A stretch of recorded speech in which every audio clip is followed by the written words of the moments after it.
এক নজরে কোরআন, যেটি লিখেছেন ডক্টর মিজানুর রহমান আজহারির। তো আমরা আজকে সেই সূরাটির সারমর্ম এবং শাননুজুল এবং বিস্তারিত জানব, যেটা এক নজরে কোরআনে যেইভাবে সাজানো হয়েছে। তো চলুন আমরা শুরু করি এক নজরে কোরআন থেকে সূরা। আজকে যে সূরাটি পড়ব সেই সূরাটির নাম হচ্ছে সূরা জিন।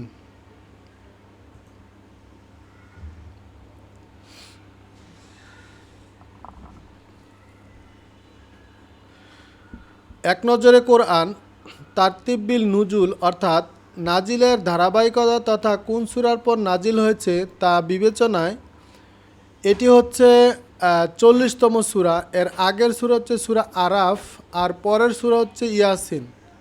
আর তারতিব ফিল মুসাক অর্থাৎ বর্তমান কোরআন মজিদের বিন্যাস অনুযায়ী এটি হচ্ছে 72তম সূরা। এর আগের সূরা হচ্ছে সূরা নূহ, আর পরের সূরা হচ্ছে সূরা মুজাজ্জিম।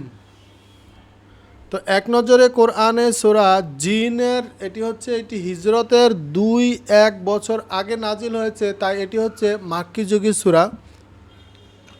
এই সূরাতে আয়াত রয়েছে 72টি এবং এই সূরা নাম্বার হচ্ছে 72, আর এইখানে আয়াত রয়েছে 28টি। তো সূরার নামের যে রহস্য রয়েছে সেই যে নামের রহস্য সম্পর্কে যদি আমরা দেখি, জিন মানুষের মতোই আল্লাহর এক মখলুক বা সৃষ্টি। কিয়ামতের দিন মানুষের মতোই তাদেরও বিচার আচার হবে। সূরার 1 থেকে 15 নম্বর আয়াতে কোরআন শুনে কিছু জিনের ঈমান আনার ঘটনা ও তাদের উপলব্ধির কথা আলোচনা করা হয়েছে।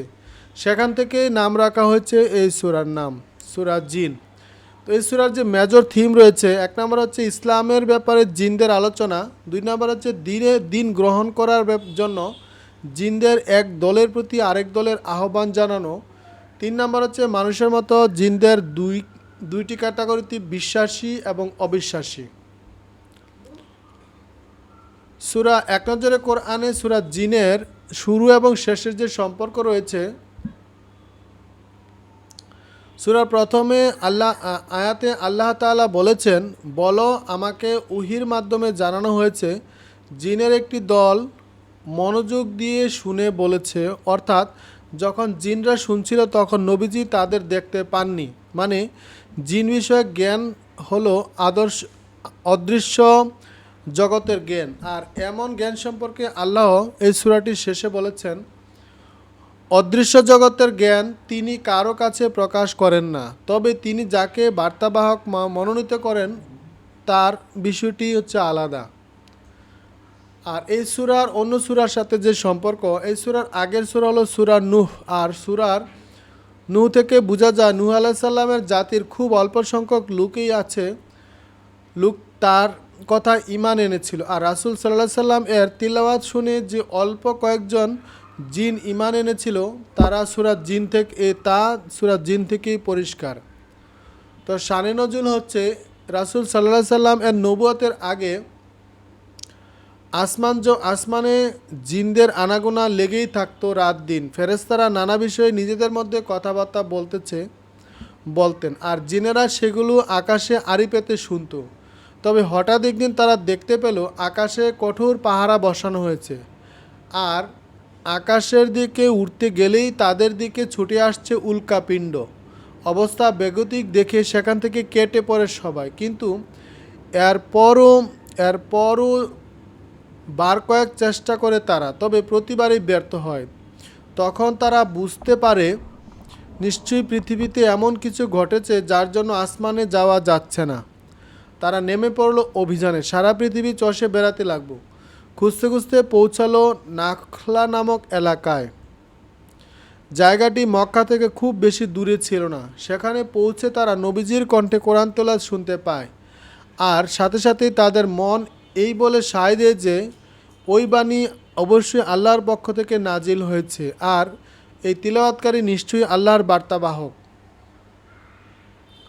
দ্রুত নিজ জাতির কাছে ফিরে গেল, তারা সব কিছু খুলে বলল। সেই সাথে নিজেদের ঈমান আনার ঘোষণাও দিল। সে জিনদের ঈমানের কথা, তারা দাওয়াতের কথা জানাতেই আল্লাহ তাআলা এই সূরাটি নাজিল করেছেন। তাদের নিজেদের মধ্যকার আলাপগুলো তুলে ধরা হয়েছে। বুখারী শরীফ 773 নাম্বার আর এবং 4921 নম্বর আয়াত, আর মুসলিম শরীফের 449 নম্বর আয়াত। তো এই যে সূরাটি রয়েছে সূরা জিন, এটা হচ্ছে সেগমেন্ট রয়েছে, 3টি সেগমেন্টে ভাগ করা হয়েছে। 1 নম্বর হচ্ছে জিনদের উপলব্ধি, 2 নম্বর হচ্ছে আনুগত্যের পুরস্কার, 3 নম্বর হচ্ছে অদৃশ্যের জ্ঞান।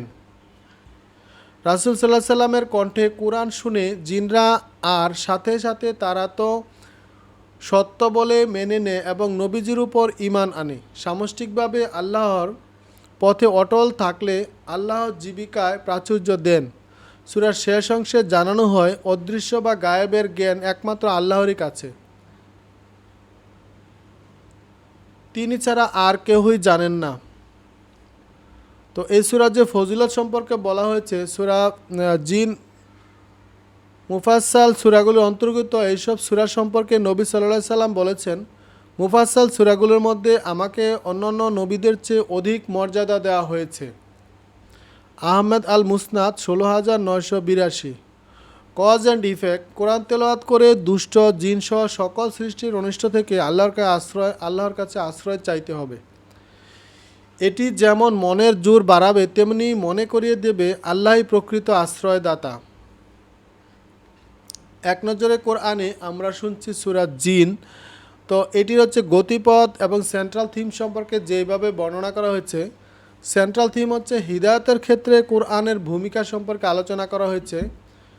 আর এখানে গতিপথ সম্পর্কে বলা হচ্ছে কোরআনের ব্যাপারে জিনদের প্রতিক্রিয়া। প্রথমবারের মতো কোরআন শুনল একদল জিন, কোরআনের সৌন্দর্য ও সভ্যতার অভিভূত হয়ে পড়ল তারা, আর সাথে সাথে ঘোষণা দিল তারা আর আল্লাহর সাথে কাউকে শরিক করবে না। জিনদের মধ্যে অবাধ্য গোষ্ঠী যদিও ওই দলটির সঙ্গে সঙ্গে আল্লাহর উপর ঈমান এনেছিল, কিন্তু তারা এটিও বলেছিল যে তাদের মধ্যে সবাই ঈমানদার নয়, তারা বিভিন্ন দলে বিভক্ত। রাসূল সাল্লাল্লাহু আলাইহি সাল্লামের ভূমিকা, রাসূল সাল্লাল্লাহু আলাইহি সাল্লাম কেবল মানুষকে সতর্ক করতে পৃথিবীতে আসেননি, বরং মানুষের সঙ্গে সাথে সাথে জিন জাতিকেও দাওয়াত ছিল তার দায়িত্ব। তিনি সেই দায়িত্ব পুরোপুরি পালন করেছেন। আল্লাহর উপর নির্ভরশীলতা, আল্লাহ রাসূল সাল্লাল্লাহু আলাইহি সাল্লাম সকল ক্ষেত্রে আল্লাহর উপর পুরোপুরি নির্ভরশীল ছিলেন। ওভারভিউ এই যে আমরা সূরাটি পড়লাম, সূরার যে 28টি আয়াত রয়েছে, 28টি আয়াতে যে সারমর্ম বা সারিনজুল যদি শুনি, কোরআনের প্রতি জিনদের ঈমান ও ঈমান গ্রহণের পথে তাদের অভিযানের বিবরণ বর্ণনা করা হয়েছে। জিনদের মধ্যেও আছে দলগত বিভাজন, তাদের প্রত্যেক দলে আছে ভিন্ন ভিন্ন পরিণতি। এটি আলোচনা করা হচ্ছে সূরার 1 থেকে 17 নম্বর আয়াতে। আর আল্লাহ রাসূল সাল্লাল্লাহু আলাইহি সাল্লামকে কিছু দিক নির্দেশনা দেওয়া হয়েছে 18 থেকে 25 নম্বর আয়াতে। আল্লাহ ছাড়া অদৃশ্য বা গায়েবের খবর কেউই জানেন না, এটি আলোচনা করা হয়েছে 26 থেকে 28 নম্বর আয়াতে। এক নজরে কোরআন সূরা জিনের কেস স্টাডি যদি আমরা শুনি, আল্লাহর গোলাম হিসাবে মানুষ কেবল আল্লাহর সামনেই মাথা নোয়াবে, এটাই স্বাভাবিক। আল্লাহ ও মানুষকে সেরকমই আদেশ দিয়েছেন, কিন্তু কিছু পথভ্রষ্ট মানুষের কাছে এই বিষয়টি অপছন্দের। তারা চান না যে মানুষ মূর্তি বা প্রভৃতি পূজা ছুঁড়ে ফেলে শুধুমাত্র এক আল্লাহর ইবাদত করুক। কোরআনে এই বিষয়টি আল্লাহ এভাবে তুলে ধরেছেন, অথচ যখনই আল্লাহর বান্দা তাকে ডাকার জন্য উঠে দাঁড়ায়, তখনই ওরা দল বেঁধে তার উপর হুমড়ি খেয়ে পড়ার চেষ্টা করে। রাসূলের সাথে তখনকার কাফিরদের আচরণ সে সময় এমনই ছিল।